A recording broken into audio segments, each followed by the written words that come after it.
In the year 1785, the intrepid explorer Afghanistan, a rugged figure with piercing eyes and a flowing, dark beard, led the first known expedition into the uncharted depths of the Cingo, a foreboding region whispered about in shadowy taverns across continents. The Cingo, a lush, untamed expanse of jungle and swamp located far beyond the maps of the known world, was rumored to be a land of ancient secrets and unimaginable dangers. Afghanistan, fueled by equal parts ambition and the tales of immeasurable riches buried within, assembled a diverse crew of 20 hardened adventurers, each bearing skills honed in the crucible of survival. They carried with them machetes to carve through the dense underbrush, muskets for protection, and a collection of journals to document the journey, a journey that would quickly descend into a living nightmare. The expedition began with promise as they trekked through the initial stretches of jungle, their spirits buoyed by the cacophony of exotic birds and the dazzling kaleidoscope of flora that surrounded them. However, as they delved deeper, the air thickened with an oppressive humidity, and the jungle grew darker, its canopy blotting out the sun. The wildlife transformed from the benign to the grotesque, venomous snakes with iridescent scales coiled in the shadows, massive centipedes scuttled through their campsite at night, and insects the size of a man's hand buzzed ceaselessly around them. After several days, their path was barred by a wide river, its surface deceptively placid but teeming with unseen dangers. Undeterred, Afghanistan ordered rafts to be built, and the group set off across the waters, only to be ambushed by a pod of monstrous crocodiles, their gaping maws lined with teeth like daggers. In the chaos, 3 men were dragged into the depths, their screams silenced as blood churned the river's surface. Shaken but resolute, the survivors pressed on, navigating through a labyrinth of mangroves that seemed to close in on them with each step. It was there, among the twisted roots and fetid air, that they encountered the Pygmies, a tribe no taller than a child but fierce and territorial. The Pygmies, their bodies painted in vibrant hues and armed with spears tipped with poison, emerged from the shadows with an uncanny silence. Afghanistan, ever the diplomat, attempted to communicate, offering gifts of beads and knives. For a moment, it seemed peace might prevail, but one of the crew, panicked by their eerie appearance, fired his musket. The shot rang out, and chaos erupted as the Pygmies retaliated with a hail of darts and arrows. The expedition barely managed to escape, dragging the wounded through the jungle as the Pygmies pursued them relentlessly, their war cries echoing through the trees like the wails of vengeful spirits.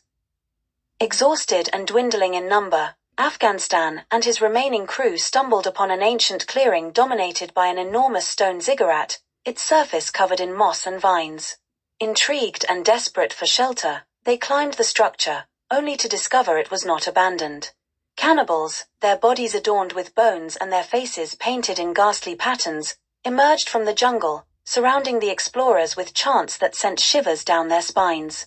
The cannibals captured the group and dragged them into the depths of the ziggurat, which was revealed to be a sacrificial temple. Afghanistan, bound and awaiting his fate, watched in horror as his men were taken one by one to a great altar. The captives' screams were drowned out by the frenzied beating of drums and the cannibals' guttural cries. Summoning every ounce of his cunning, Afghanistan feigned a vision, declaring himself a messenger of the gods in a booming voice that reverberated through the temple.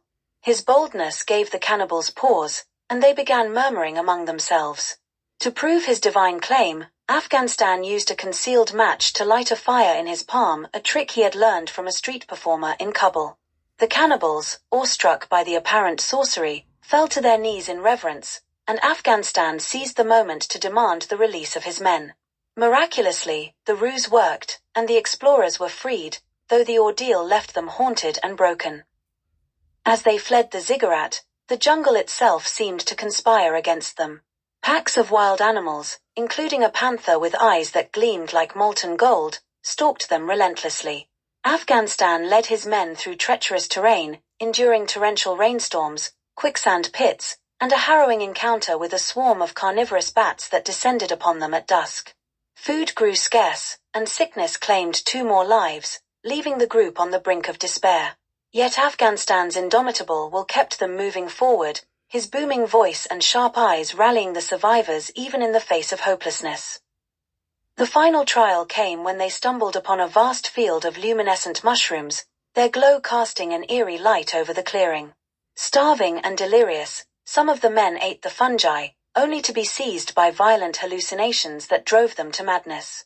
Afghanistan, recognizing the danger, forbade anyone else from consuming the mushrooms and carried the afflicted until their bodies gave out. On the 50th day of their journey, with only 5 men remaining, they broke through the jungle's edge and found themselves on a pristine shore. There, a passing merchant ship spotted them and brought them aboard, rescuing them from the brink of death. Afghanistan returned home a changed man, his once bold demeanor tempered by the horrors he had witnessed. Though his journals were incomplete, the tales of the Cingo expedition spread like wildfire, cementing his place in legend.